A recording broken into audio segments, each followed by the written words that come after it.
Merci de démontrer de l'intérêt pour l'œuvre de notre ministère. Le BCRS est une assemblée au fondement anabaptiste qui se veut être un ministère qui désire remplir ce qui est connu comme étant la grande commission ordonnée par notre Seigneur Jésus-Christ à ses disciples, tel qu'annoncé dans Matthieu chapitre 28 verset 19 où Jésus dit « Allez, faites de toutes les nations des disciples, les baptisant au nom du Père, du Fils et du Saint-Esprit. » Ensuite, Jésus leur explique ce qu'il entend par faire des disciples et que la méthodologie afin d'y arriver est via les enseignements bibliques, disant ici au verset 20 « Et enseignez-leur à observer tout ce que je vous ai prescrit, et voici, je suis avec vous tous les jours jusqu'à la fin du monde. » Nous souhaitons donc, dans cette optique, non seulement amener des âmes à se convertir à Christ, mais à faire de ceux qui se disent croyants des disciples qui maturent dans la foi.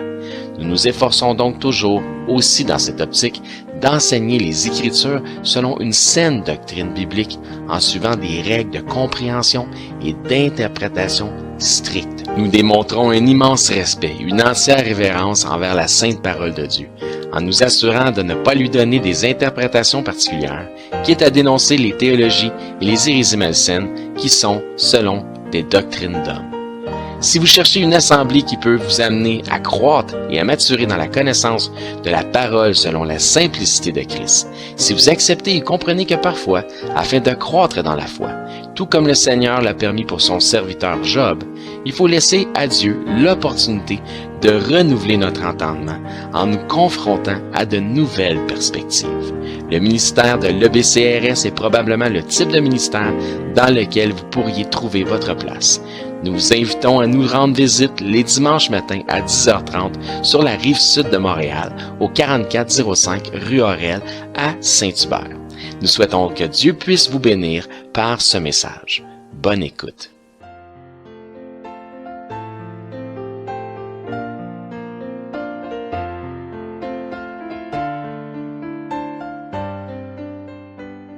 Donc, je vous ai invité à tourner dans 1 Corinthiens 12 ce matin. Je vous avais demandé la semaine dernière déjà de lire à l'avance le texte. On va essayer de voir un petit peu quel est le lien avec le livre des Actes et 1 Corinthiens 12. Pourquoi Paul reprend les Corinthiens et leur donne une marche à suivre, une marche qu'ils ne suivent pas. Juste avant de lire le texte, on va résumer un petit peu ce qui se passe en acte 2 avec la question des langues. Supposons que je suis un étranger qui vient pour la fête de la Pentecôte. Je viens de très loin et soudainement, je suis un juif ou un adhérent, un sympathisant et tout à coup, un bruit violent arrive et des gens se mettent à parler en d'autres langues. Des merveilles de Dieu. Donc, je suis un étranger, j'arrive à Jérusalem et soudainement, il y a un bruit violent et je me mets à entendre des voix en d'autres langues, des gens qui, soudainement, certains vont dire des choses dans une langue que je comprends, qui est la mienne. Mais certains vont donner aussi un message dans une langue qui m'est inconnue. Donc, qu'est-ce que je dois penser, moi, en tant qu'étranger, quand j'entends ça, là, quand j'entends ces merveilles au sujet de Dieu? Qu'est-ce que je dois penser de ça, selon vous? Parce que si on veut bien comprendre le texte d'Acte 2, on doit commencer avec ça. Qu'est-ce que je comprends du fait d'entendre des langues étrangères ou ma propre langue parler des merveilles de Dieu? Oui. Je comprends que Le texte d'Actes nous dit que comment les entendons-nous parler dans nos propres langues? Donc, qu'est-ce que je comprends de ce que j'entends? Qu'est-ce que je dois en déduire?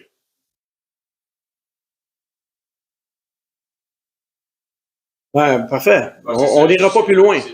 On doit comprendre ça avant de pouvoir aller plus loin dans le texte de 1 Corinthiens 12. Oui. Parfait. OK. La parole de Dieu est donnée à tout le monde. Parfait. Autre chose, qu'est-ce qu'on peut déduire de ça? Qu'est-ce que moi, en tant qu'étranger, je peux déduire du message que j'entends? La langue le message est dans ma langue?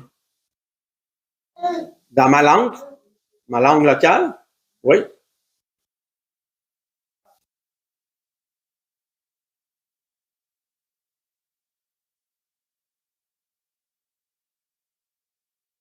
Un bon point.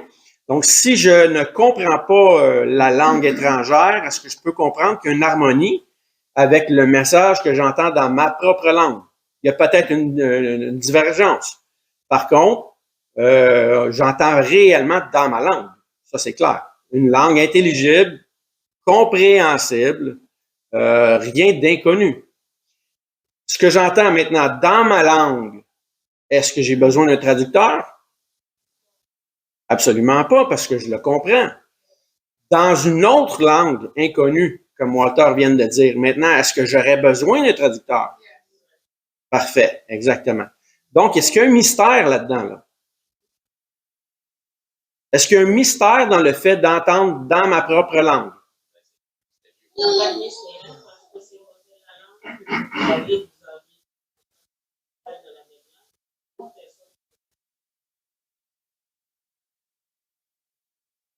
Parfait. Donc, quand on parle d'un mystère, à quoi on fait référence? Est-ce que c'est quelque chose qu'on ne connaît pas ou simplement quelque chose qu'on n'a pas su? Quand la Bible nous dit que Christ est le mystère jadis caché, maintenant révélé, est-ce qu'il n'était pas possible de connaître Jésus-Christ ou c'est juste parce qu'on ne savait pas vraiment qui était Jésus-Christ par le passé? Donc, quand la Bible va nous parler des langues et d'une question de mystère, c'est pas que c'est pas quelque chose qu'on ne peut pas comprendre, qu'on ne peut pas savoir. C'est juste qu'on ne le savait pas. D'accord?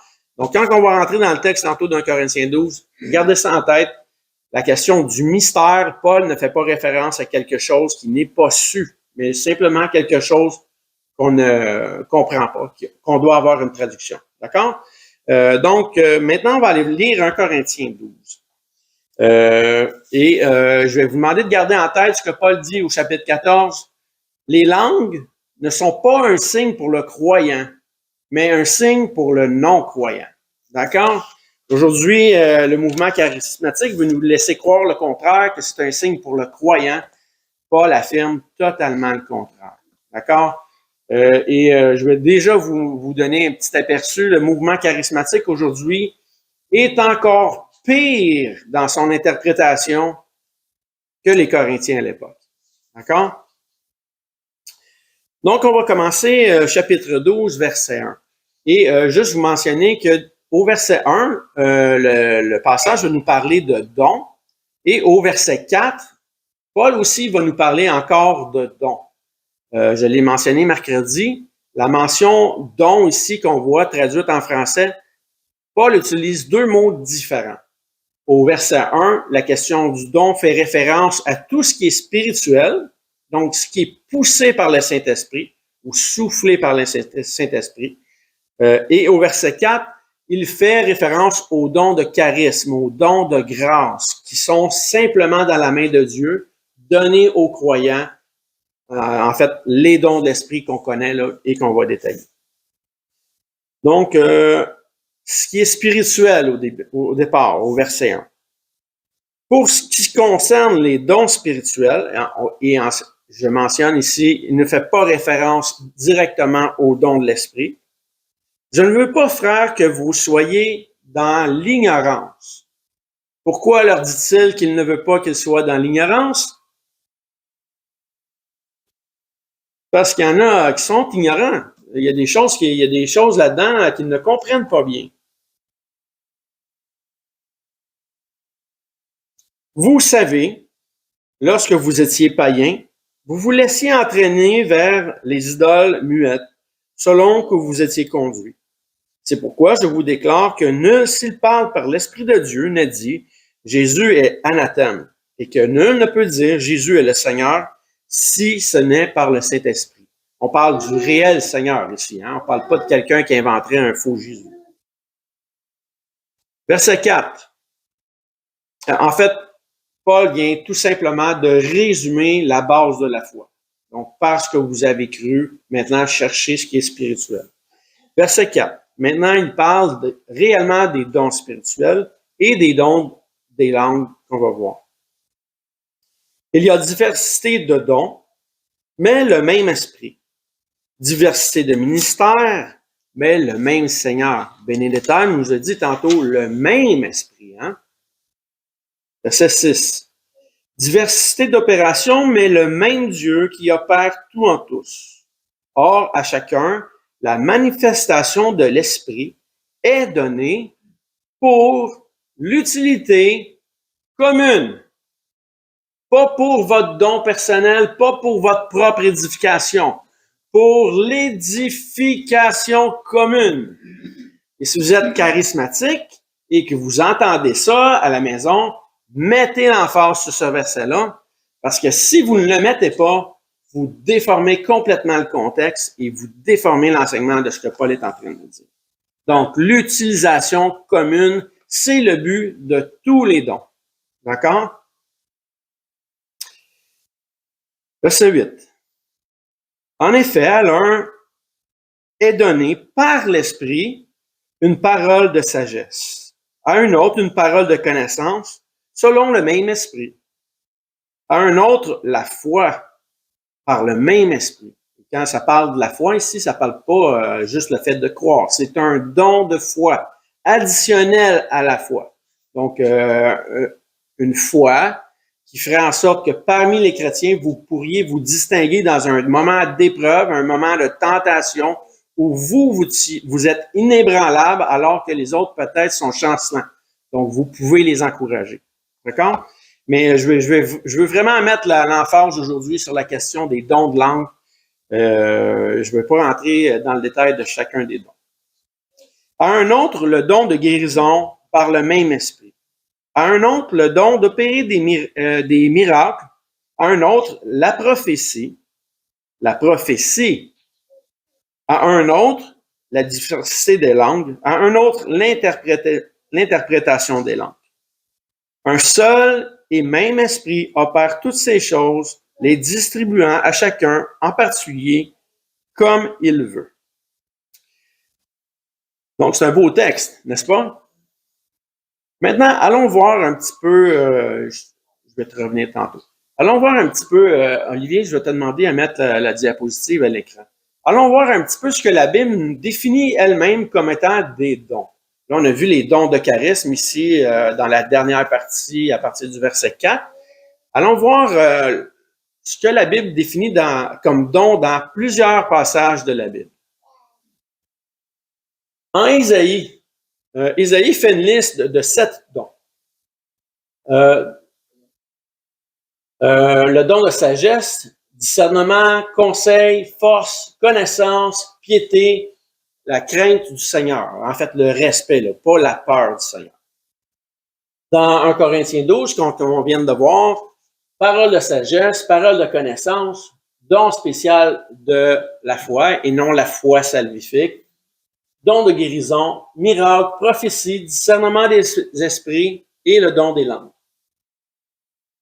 À Éphésiens 4, encore à la question des dons et l'interprétation des langues, évidemment.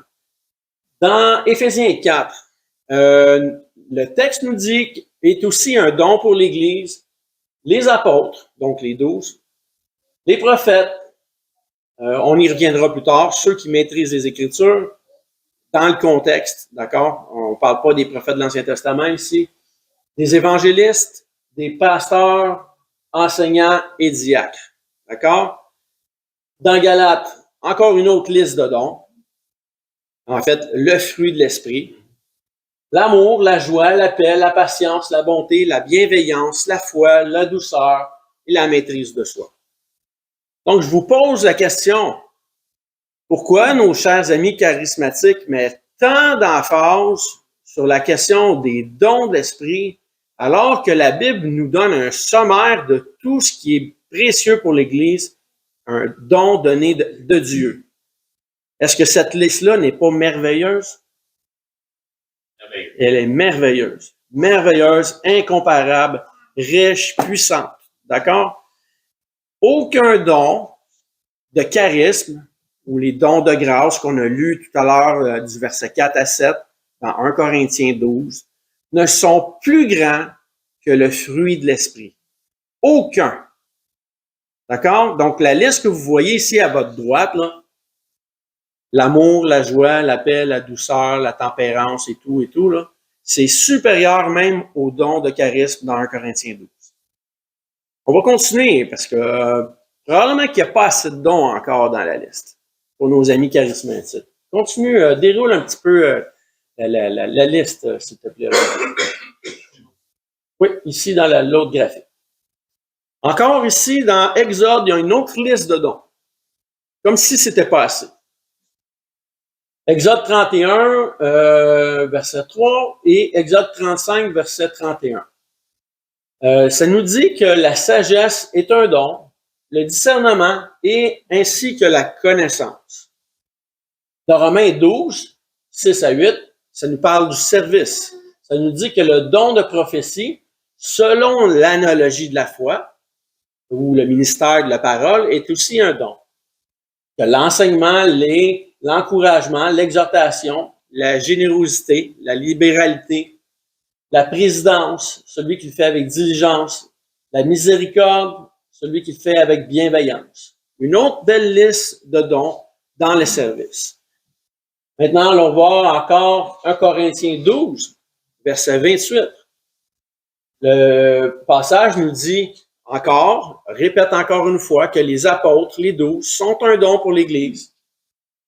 Que le prophète, les miracles, l'enseignement, les dons de guérison, dons de secours, la direction, les langues. D'accord? Donc, on avait vu tantôt de 4 à 7. Dans le chapitre encore, ça continue. Il y a une autre liste de dons qui s'ajoute. Donc, si les dons sont mal appliqués dans l'Église, les dons qui sont proposés sont déviants, est-ce que ce sont réellement des dons qui viennent de Dieu?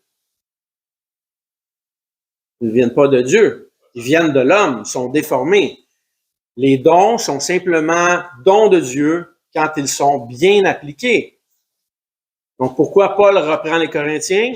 Parce qu'ils étaient déviants. Ils ne rendaient pas le bon témoignage que Dieu voulait au sein de leurs assemblées.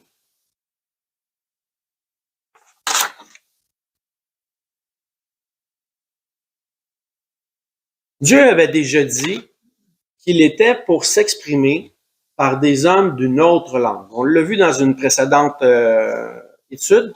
La première fois où ça fait mention de ça dans l'Ancien Testament, c'était pour annoncer la déportation. Dieu utiliserait un peuple étranger pour juger le peuple juif.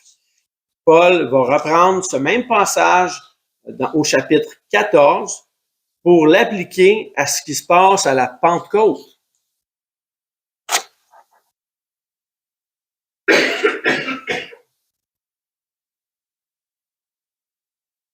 Donc, jamais, aucun don n'est plus important que le fruit de l'esprit.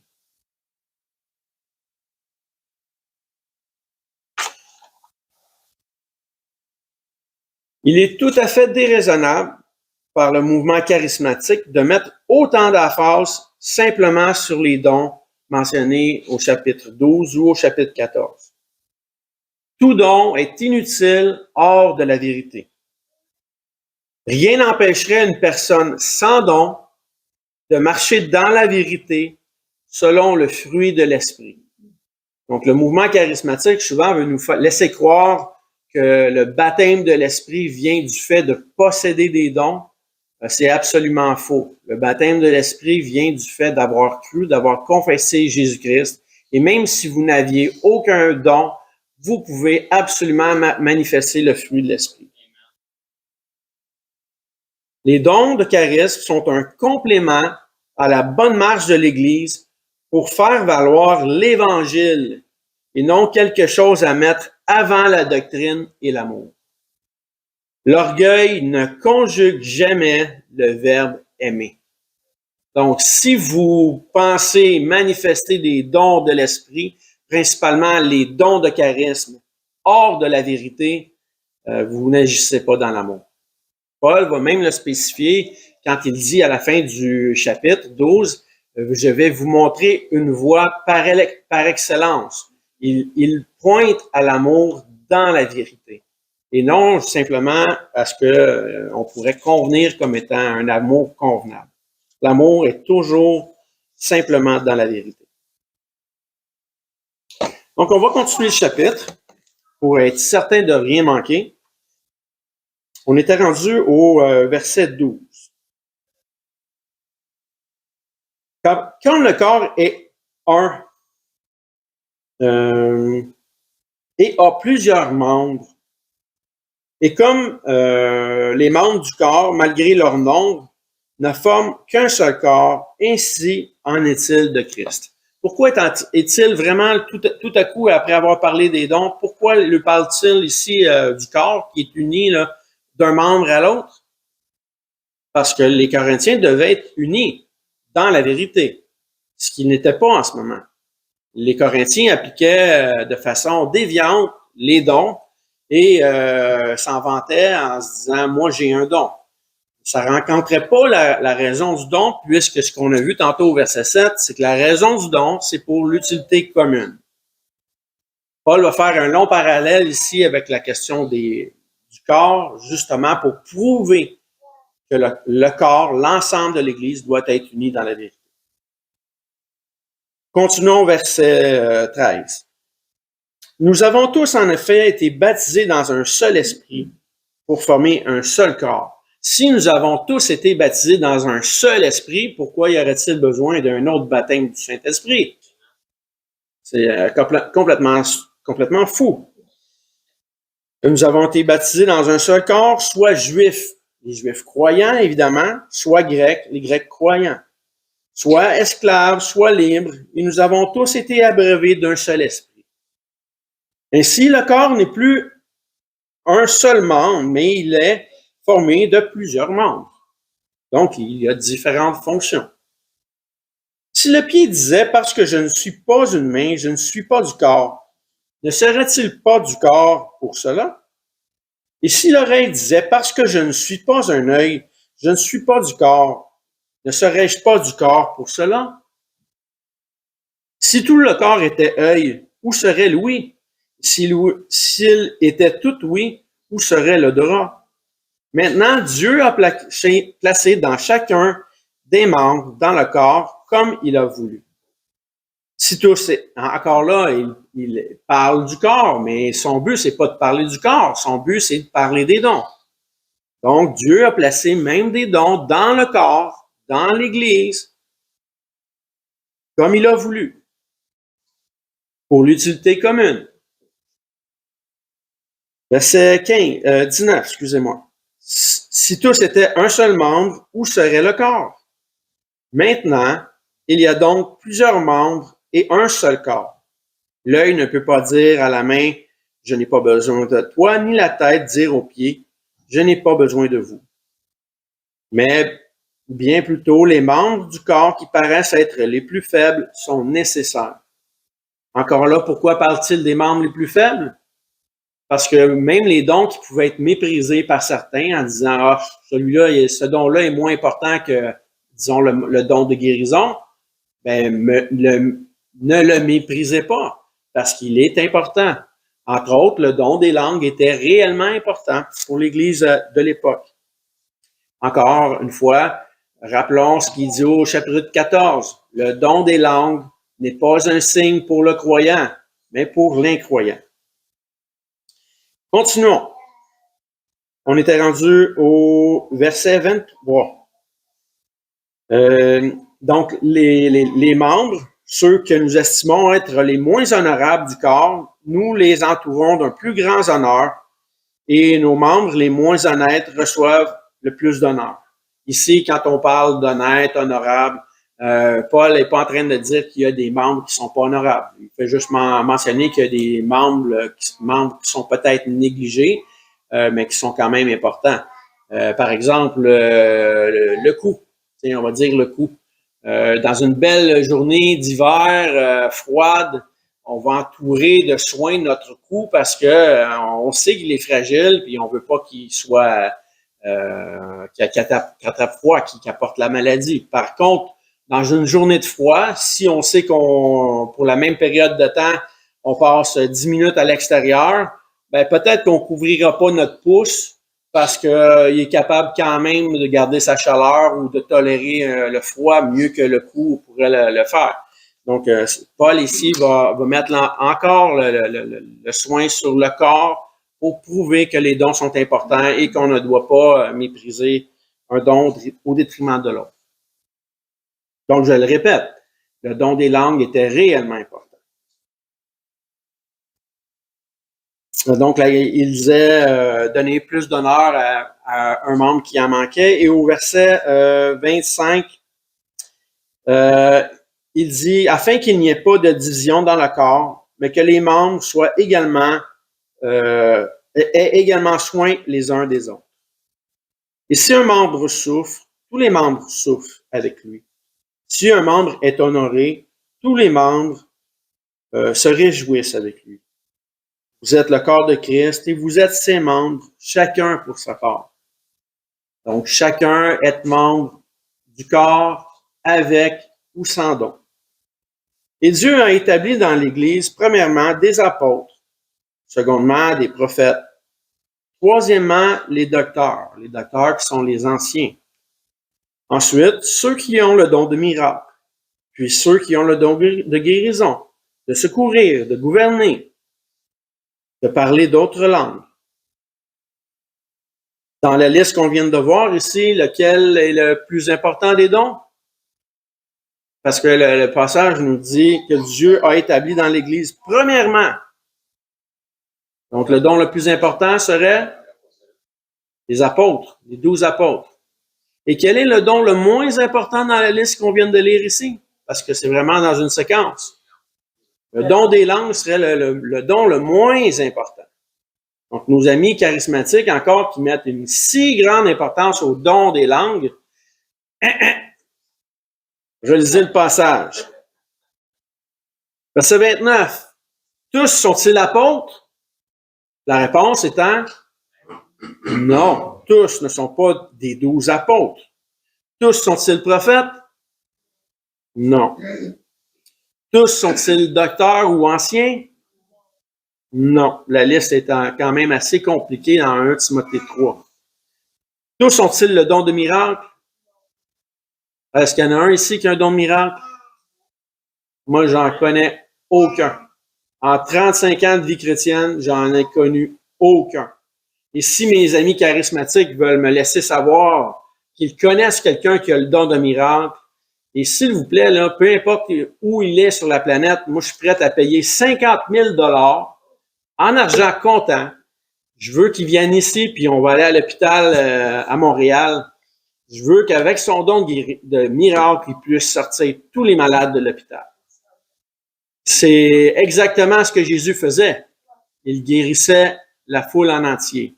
C'est exactement ce que Paul a fait aussi à une certaine époque. Donc, le don de miracle, là, c'est pas de prétendument guérir d'une grippe. C'est pas prétendument de faire allonger une jambe de 2 pouces.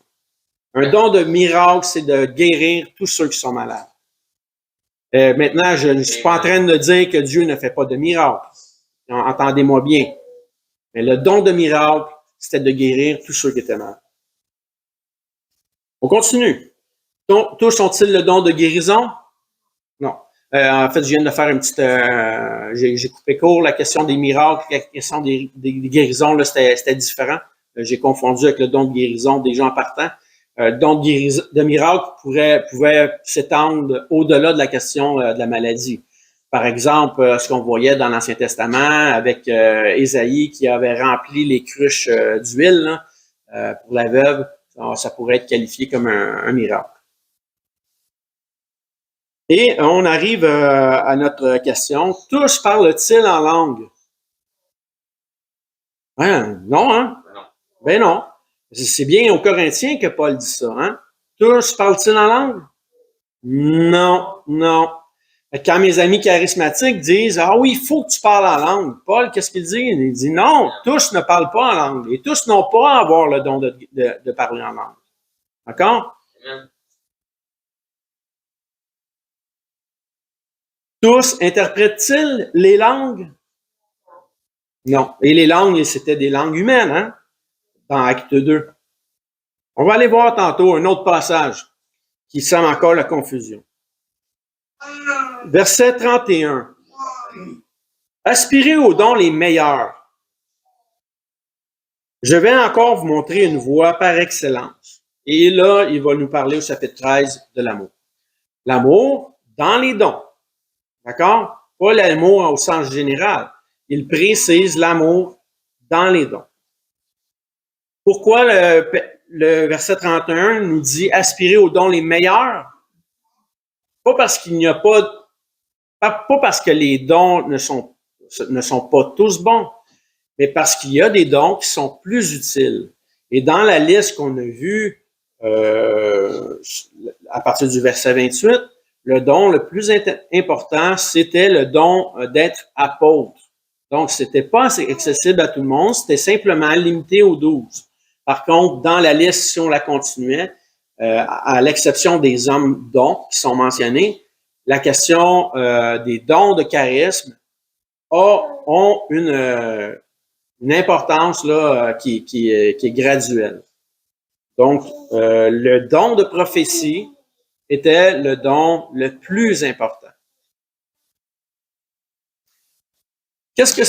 Ici, là, j'ai une Bible dans ma main.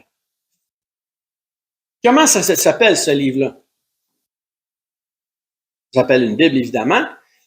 Si on pouvait donner un autre synonyme. La vérité, parfait. Parole de Dieu, oui. Autre chose? La vie? Oui, OK, parfait. Par rapport à ce que je viens de mentionner dans les dons. Révélation, prophétie. Prophétie. Ça, c'est la prophétie. Est-ce qu'on peut ajouter à ce livre-là? Non. Oh, on peut le faire. Ah ouais, On peut le faire. Puis on va être dans l'erreur. On va être jugé pour avoir ajouté. Est-ce qu'on peut retirer à ce livre-là? Non. Pardon? C'est un livre à vie là, qu'on ne peut pas changer. Donc, si je prétends prophétiser ou user du don de prophétie en ajoutant à la Bible ou en retranchant à la Bible, je n'utilise pas le don de prophétie. D'accord? Le don de prophétie qui étant le don par excellence est dans la liste de ce qu'on a vu, même étant le don au-dessus des anciens. Hein? Éric, je vais te demander de venir ici à la base. Je vais te demander, vu qu'on a dit que c'était la prophétie ici, je vais te demander de prophétiser ce matin. Oui. Car Dieu a tant aimé le monde qu'il a donné son Fils unique afin que quiconque croit en lui ne périsse point, mais qu'il ait la vie éternelle. Excellent. Merci beaucoup. Vas-y. Quelle belle prophétie. Est-ce que quelqu'un peut contredire cette prophétie qui vient d'être mentionnée? Personne? Est-ce que Éric a ajouté? Est-ce qu'il a retranché? Est-ce que ce qu'il a dit, c'est exactement ce que Dieu veut laisser savoir à l'Église? Est-ce que tous ici pourraient prophétiser? Oui, hein? Paul dit qu'il veut que tous prophétisent. Est-ce qu'il dit que tous doivent manifester le don de prophétie? Non, parce que le don de prophétie, c'est un don. Soit qu'on possède le don, soit qu'on ne le possède pas. Donc, qu'est-ce que serait le don de prophétie? Là, Éric vient de prophétiser. C'est assez simple, là, on n'a pas rien compliqué là, ce matin. Qu'est-ce que serait le don de prophétie? On a vu dans la liste les apôtres, les prophètes et par la suite les anciens. On a un ancien ici. Éric est ancien. Donc, qu'est-ce qui serait au-dessus de la question des anciens? Les prophètes. Qu'est-ce que ce serait un prophète dans le contexte de ce qu'on vient de lire? Éric Crissarisque? Quelqu'un qui cite les Écritures correctement. Quelqu'un qui cite les Écritures correctement. C'est sûr qu'avec cette définition-là, On peut pas se tromper. C'est sûr qu'on peut pas se tromper. C'est quelqu'un qui fait dire à Dieu ce que Dieu dit. Exactement. Je vais le répéter, là. Quelqu'un qui fait dire à Dieu ou quelqu'un qui dit aux hommes ce que Dieu dit. Donc, ça serait un réel prophète. Hein? Sans ajouter, sans retrancher, sans inventer, sans faire de fabulation, sans faire d'exégèse, sans faire d'injection de pensée dans le texte. Donc, le don par excellence. C'est un don, oui, exactement.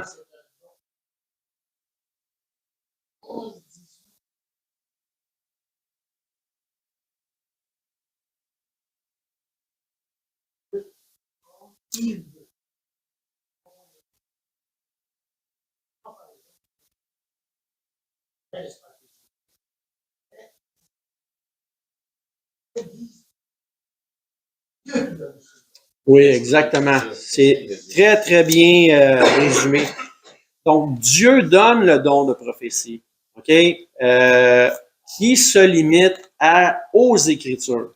Donc, moi, ce que je crois, et même en analysant dans d'autres passages, là, dans la liste qu'on avait lue tantôt, dans, si je ne me trompe pas, c'était Éphésiens 4, 11, si je ne me trompe pas. Si on regarde encore la question des prophètes, ce que moi je crois, là, dans le contexte toujours, là, comme je mentionne, on ne parle pas des prophètes de l'Ancien Testament, mais le prophète dans les contextes fait référence à quelqu'un, premièrement, qui est qualifié en tant qu'ancien et quelqu'un qui maîtrise les Écritures et qui a le don, un don particulier là, pour pouvoir faire connaître la prophétie. D'accord? Donc, on ne va pas s'enfarger là, dans cette question-là des prophètes ce matin, mais par contre, c'est certain qu'on peut résumer en disant que ce n'est pas ce qu'appliquent les amis charismatiques. Ce n'est pas de citer, là, parce que j'ai une émotion soudaine, là, quelque chose qui me sortirait de la tête qui est non vérifiable et non quantifiable. Donc, c'est ici qu'on doit vérifier la prophétie et on n'ajoutera pas aux Écritures. Maintenant, allons voir au chapitre 13. Parce que Paul va commencer une liste. Hein, il vient de dire, je vais vous montrer une voie par excellence supérieure au fait de manifester les dons de charisme. Et sa liste va être l'amour dans la vérité. Je vais simplement mettre l'emphase sur le début du chapitre pour éviter la confusion. OK? On va commencer au verset 2. On va revenir au verset 1 par la suite. Et quand j'aurai le don de prophétie, Paul il dit, et quand j'aurai le don de prophétie. Donc, c'est le summum ici, là, un absolu. OK? Quel serait l'absolu du don de prophétie?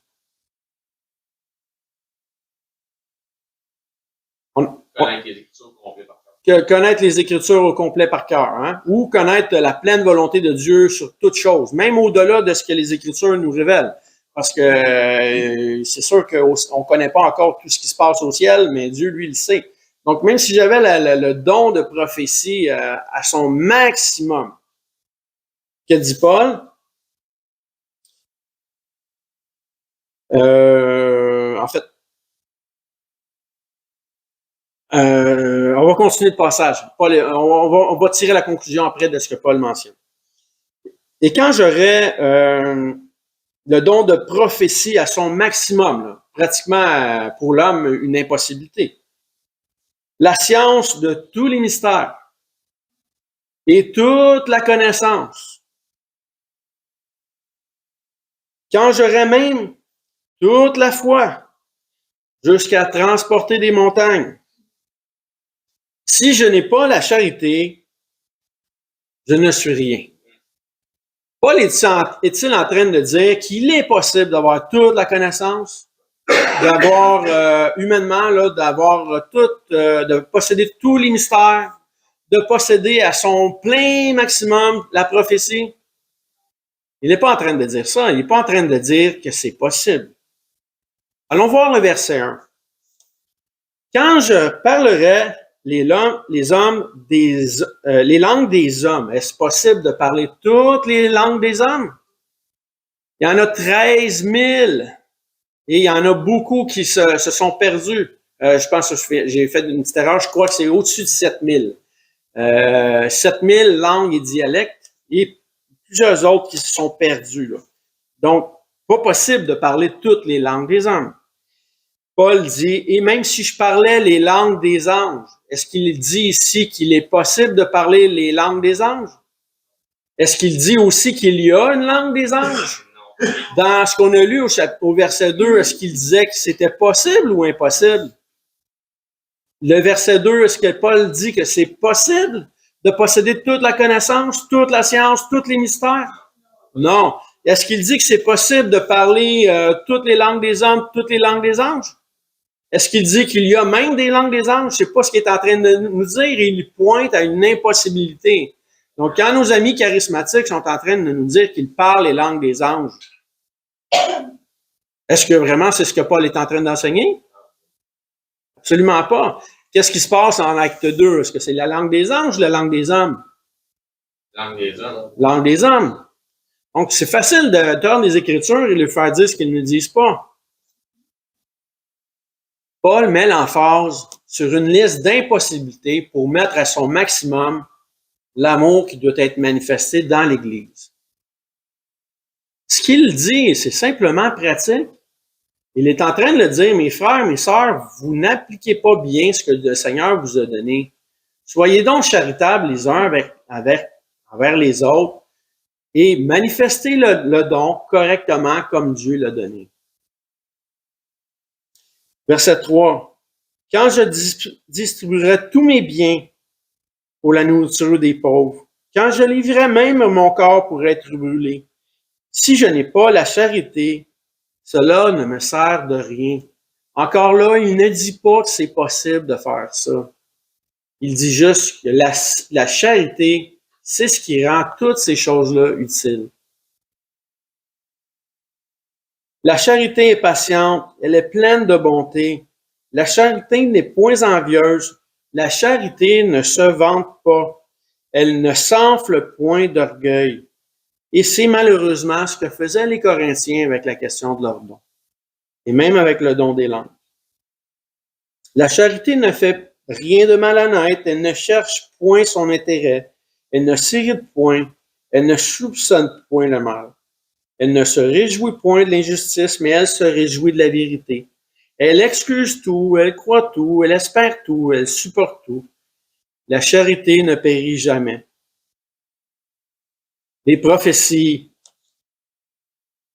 Les prophéties prendront fin.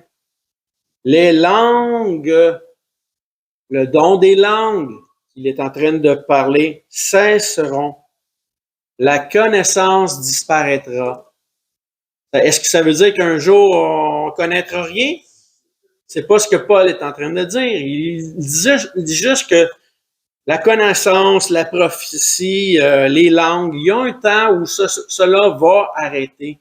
Il y a un temps où cela va cesser, mais l'amour ne cessera jamais. D'accord? Est-ce que les langues ont déjà cessé?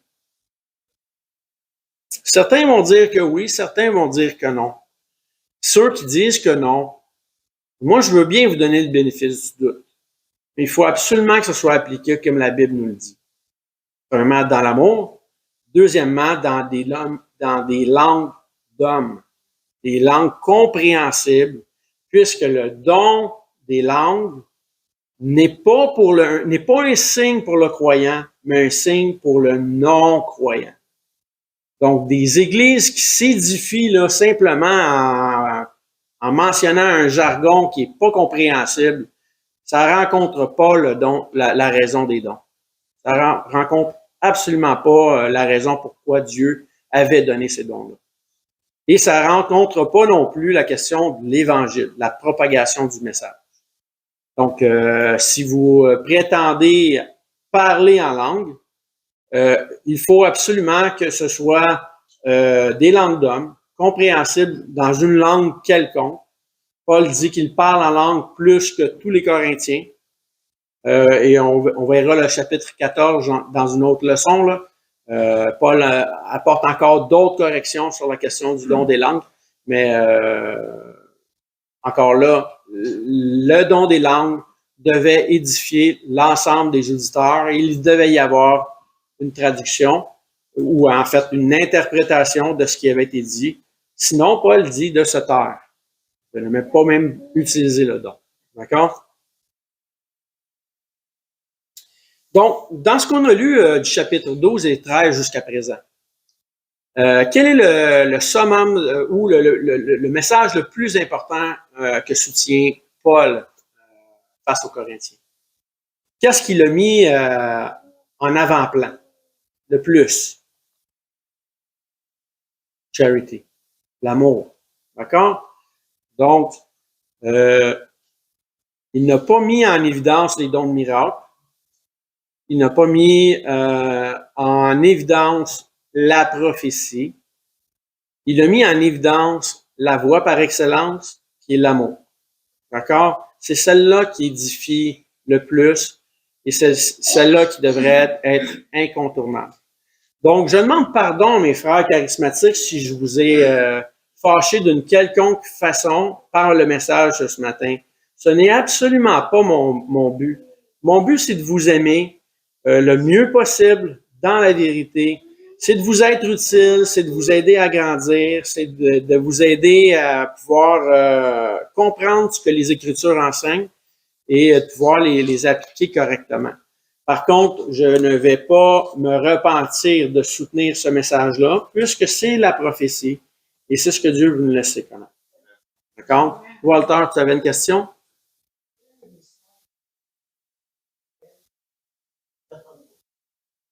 Je sais que tu as manqué quelques leçons là, dernièrement. La Pentecôte, en fait, c'était un signe de jugement face aux Juifs qui étaient incrédules. Dieu avait dit qu'il était pour parler par des hommes d'une autre langue. Pierre va donner le résumé en disant que ce qui se passe à ce moment-là par rapport aux signes, là, c'est exactement ce que Joël a mentionné. Quand il a dit « Vos fils et vos fils prophétiseront, ils auront des visions, des songes. » Pour ceux qui n'ont pas suivi vraiment l'explication de ça, les songes, les visions, je vous invite à retourner dans les messages précédents. Et même la question des signes dans le ciel, c'est simplement une façon de parler là, pour soutenir un langage, disons, connu chez les Juifs, qui est le langage apocalyptique. Donc, Pierre ne dit pas qu'il y a vraiment du feu qui descend du ciel ou la lune en sang, mais il est en train de dire qu'il y a un jugement à ce moment-là pour tous ceux qui ne veulent pas croire et que Dieu met en avant-plan l'Évangile, le message de Jésus-Christ, qui est le réel Messie qui était promis aux Juifs. Donc, c'est grosso modo le point central là, de ce que Pierre soutient dans Acte 2 par rapport à la Pentecôte. D'accord? Et en même temps, c'est une promesse. On l'avait déjà mentionné, là. C'est une promesse de Jésus-Christ, qu'il était pour répandre son esprit sur toute chair qui croit. D'accord? Jésus ne répandra jamais son esprit sur la chair incrédule, mais toute chair, la possibilité de toute chair qui croit. Donc, c'est vraiment un grand réconfort pour nous. Tous ceux qui sont nés de l'Esprit, selon Jean 3:3, là, sont scellés de l'Esprit. Il n'y a pas de deuxième expérience à aller chercher, là, et à croire. Là. Ça, c'est absolument une aberration. Et malheureusement, il y a des gens, des gens fourbes là, qui sont dans l'erreur et qui attirent les gens à leur enseignement, qui mettent énormément d'emphase sur la question des miracles, des expériences, des dons, des langues, d'un jargon incompréhensible, mais qui ne mettent pas l'emphase sur les fruits de l'esprit qu'on a mentionnés tantôt. Donc, c'est important que les fruits de l'esprit marquent la vie du chrétien, la maîtrise de soi et ainsi de suite, tout ce qui était mentionné. D'accord? Donc, d'autres questions? Je vais terminer ici aujourd'hui. D'accord, donc on va prier. Seigneur, je te remercie pour ta parole. On a cité Paul tantôt qui parlait d'un seul corps. On est unis avec nos frères charismatiques qui ont cru, Seigneur, en toi, qui ont professé ton nom, qui ont été baptisés de ton esprit au moment où ils ont cru, comme nous dit Éphésiens, qui sont scellés de l'esprit pour le jour de la rédemption. Donc, merci Seigneur pour le seul corps qui est l'Église. Malgré son imperfection, malgré parfois notre incompréhension les uns envers les autres. Merci de nous avoir sauvés, Seigneur. Merci pour le grand travail que tu as fait, pour la grâce que tu nous as donnée, Seigneur, de pouvoir croire en toi au moyen de la foi. On te demande, Seigneur, de faire grandir ton Église, de donner des hommes et des femmes humbles dans chaque mouvement d'Église, dans chaque dénomination, qui vont faire en sorte qu'au lieu de se diviser par des noms, Seigneur, on puisse s'unir par la doctrine, par ta parole, par la prophétie, Seigneur, qui, elle, a pour but de nous unir. Donc, bénis ces hommes et ces femmes qui sont humbles. Malheureusement, Seigneur, tu nous dis que tu corriges tout homme que tu reconnais comme ton fils et ou ta fille. Et parfois qu'on est orgueilleux, Seigneur, tu n'as pas d'autre choix que de sévir pour nous ramener à la vérité. Donc, Seigneur, on te demande d'agir envers bienveillance, que ce soit soit en nous reprenant, soit en suscitant un cœur humble, un cœur bien disposé en nous, Seigneur, qu'on puisse honorer ta parole en toutes choses et qu'on puisse marcher de progrès en progrès dans les fruits de l'Esprit, Seigneur, afin qu'on puisse bénir chacun. Donc, merci pour chacun ici aussi aujourd'hui. Bénis ton Église amplement, Seigneur. Au nom de Jésus, je te prie. Amen. Bonjour, ici Éric, ancien et enseignant du ministère de l'EBCRS. J'aimerais d'abord vous remercier de vous intéresser à l'œuvre de notre ministère ainsi qu'à la chaîne sur laquelle on distribue notre matériel. Si, suite à une de nos prédications, vous réalisez que vous n'avez jamais fait du Seigneur Jésus le Seigneur de votre vie, le Sauveur de votre âme, mais que vous réalisez aussi que vous avez vraiment besoin de vous tourner vers lui afin de sécuriser votre éternité, je crois que ce segment de vidéo s'adresse à vous, puisque la Bible nous déclare cette vérité. Dans 1 Timothée au chapitre 2, à partir du verset 3, ça nous dit que Dieu est notre Sauveur. Et que dans cette optique, Dieu souhaite que tous les hommes soient sauvés et que tous les hommes parviennent à la connaissance de la vérité. Et ça nous dit aussi, car il n'y a qu'un seul Dieu et un seul médiateur entre Dieu et les hommes, et c'est Jésus-Christ qui s'est lui-même fait homme. Et ça nous dit que Jésus-Christ s'est fait homme afin de lui-même se donner en rançon pour le rachat de tous. Jésus a dit en conversant avec ses disciples qu'il est le chemin, la vérité et la vie, et que nul ne vient au Père, c'est-à-dire à Dieu, qu'à travers la foi en Jésus lui-même. C'est la seule façon. C'est ce que Jésus exprime aussi en partageant l'Évangile avec un homme d'un certain âge qui se disait lui-même très religieux. Dans l'Évangile selon Saint Jean, au chapitre 3 et verset 16, Jésus dit à cet homme, « Car Dieu a tant aimé le monde, qu'il a donné son Fils unique, afin que quiconque croit en lui, donc met sa foi en lui, ne périsse point, mais qu'il ait la vie éternelle. » Donc la volonté de Dieu, notre Créateur, elle est claire. C'est que tous parviennent à la repentance en faisant le choix volontaire de croire par la foi le récit de l'Évangile de son Fils Jésus-Christ. Les informations qui nous sont transmises dans la Bible nous font comprendre que par nature, malheureusement, nous avons tous enfreint les règles de sainteté déjà établies par Dieu. Nous avons tous enfreint au minimum une des 10 lois, des 10 règles, des 10 commandements, mentir, prendre le nom de Dieu en vain, manquer d'honneur à nos parents, blasphémer, peu importe. Donc Dieu, dans sa perfection, qu'il ne peut renier, est 100% juste. Et puisqu'il est 100% juste, il doit nous juger selon la justice. Et comme nous sommes tous coupables de péché et de transgression, nous méritons tous notre sentence. Mais bonne nouvelle, parce que Dieu, dans sa perfection, est aussi 100% miséricordieux et souhaite faire miséricorde à tous. Donc, Dieu nous tend la main afin de nous sauver du châtiment qui est réservé aux transgresseurs de sa loi. Jésus nous explique qu'un endroit terrible a été préparé pour Satan, le chef des anges déchus, des démons, un endroit de flamme, de regret, de tourment, de souffrance, etc. Et la réalité de l'enfer que Jésus nous explique, les raisons pourquoi c'est si effroyable, et que tous les attributs de Dieu, ils sont absent, puisque c'est tellement éloigné de Dieu. Tandis que Jésus dit à ses disciples qu'il est allé au ciel, dans la demeure du Père, pour nous y préparer une place. Dans cette place, le paradis céleste, étant auprès de Dieu, au contraire de l'enfer, étant dans sa proximité, nous y retrouverons l'ensemble des attributs que procure sa présence. La joie, l'allégresse, l'amour, le bonheur, mais dans une proportion qui est inexprimable et incompréhensible pour les simples charnels que nous sommes présentement, dans une façon que les mots ne peuvent pas exprimer. La Bible déclare que le salaire du péché, c'est la mort, et non seulement la mort physique, mais aussi la mort spirituelle. Et que la mort spirituelle est une incapacité à avoir accès à Dieu. C'est une séparation d'avec Dieu. La Bible déclare dans Romains, chapitre 6, 23, que le salaire du péché, c'est la mort, mais que le don gratuit de Dieu, c'est la vie éternelle en Jésus-Christ, notre Seigneur.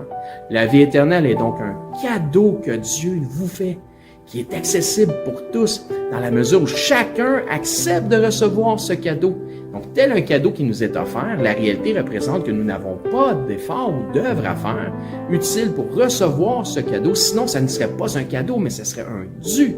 Ainsi donc, il n'y a aucune œuvre que nous pourrions faire pour nous racheter nous-mêmes de nos fautes, de nos transgressions ou de nos péchés que nous avons commis contre Dieu. L'œuvre utile pour notre rachat a été accomplie par Dieu en la personne de son Fils Jésus-Christ lorsqu'il a pris notre place sur la croix. Ce qui a été entièrement confirmé aussi pour notre justification à la résurrection des morts après 3 jours et 3 nuits au tombeau. Ainsi donc, la Bible dit que pour être sauvé de la mort et de l'enfer, c'est-à-dire afin d'avoir la vie éternelle et notre place au ciel, il faut simplement mettre notre foi en Jésus-Christ, le Seigneur. La Bible dit « Crois au Seigneur Jésus et tu seras sauvé ». Mais croire au Seigneur Jésus, c'est important qu'on en parle. Croire au Seigneur Jésus a une signification. C'est simple, mais, comme je dis, important. Cela signifie de croire par la foi dans le récit de l'Évangile de son Fils. Puisque la Bible dit que l'Évangile est la puissance de Dieu pour le salut de quiconque croit. Que dit donc cet Évangile, cette bonne nouvelle, puisque Évangile veut dire bonne nouvelle? Ben, Romains, au chapitre 10, nous en parle justement. À partir du verset 8, ça nous dit que cette bonne nouvelle, cette parole, est près de toi, elle est dans ta bouche et dans ton cœur. Or, c'est la parole de foi que nous prêchons. Si tu confesses de ta bouche que Jésus est le Seigneur et que si tu crois dans ton cœur que Dieu l'a ressuscité des morts, tu seras sauvé. Ça nous explique ensuite, car c'est en croyant du cœur qu'on parvient à la justice et c'est en confessant de la bouche qu'on parvient au salut, selon ce que dit les Écritures. Quiconque croit en lui ne sera point confus. Il n'y a aucune différence pour quelque nation que ce soit juif ou grec, puisque tous ont un même Seigneur qui est riche pour tous ceux qui l'invoquent. Car quiconque invoquera le nom du Seigneur sera sauvé. Il ne s'agit donc pas de réciter une prière selon une formule toute faite qui fait la différence, mais bel et bien de mettre sa foi dans le Seigneur Jésus-Christ. Si vous croyez que Jésus-Christ, Dieu le Fils, le ressuscité, est Seigneur et que vous acceptez d'en faire le Seigneur de votre vie, ainsi il devient instantanément aussi le sauveur de votre âme. Si tel est votre cas, gloire à Dieu, vous faites maintenant partie de son troupeau. En tant que nouveau disciple, ce qui est important maintenant, c'est de vous trouver premièrement un enseignant qui enseigne la vérité de la parole de Dieu. Et joignez l'assemblée où cet enseignant œuvre afin d'avoir part à l'amour des frères et de la famille en Christ. Si pour nous vous êtes local, c'est-à-dire par exemple 2 heures de transport et moins, eh bien venez nous voir, ça va me faire un plaisir de vous recevoir et nous pourrons parfaire votre éducation spirituelle selon une saine doctrine des Écritures. Donc c'est là-dessus que je vous dis, soyez bénis et je l'espère, à bientôt.